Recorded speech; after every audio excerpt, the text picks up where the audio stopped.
கடக்க கூடாதவைகளை கடந்து போக வேண்டுமானால், சில சூழ்நிலைகளை கடந்து போக வேண்டுமானால், சில நிர்பந்தமான நிலைமைகளை கடந்து போக வேண்டுமானால் எதற்கு பின் செல்ல வேண்டும்?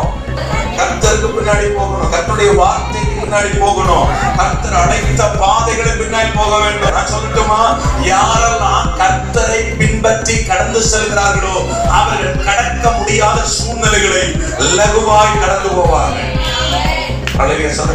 கர்த்தர் தாமே உனக்கு முன்னே போவார். யார் உனக்கு முன்னாடி போவா? கர்த்தர் முன்னாடி போனாதான் கடக்க முடியாத பாதைகளை என்ன செய்ய முடியும்? கடந்து போக முடியும். ஏன்னா அவர் பாதைகளை செவை பண்ணுகிறவர்.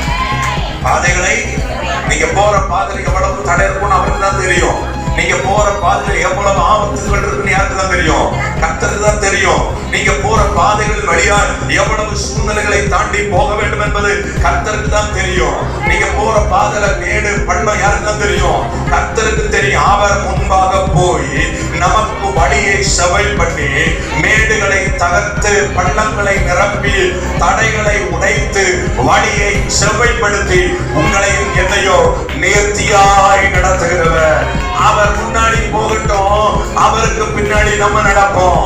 கர்த்தருக்கு பின்னாக போகிற எவரோ கடினமான சூழ்நிலைகளை கலங்காமல் கடந்து போவார்கள்.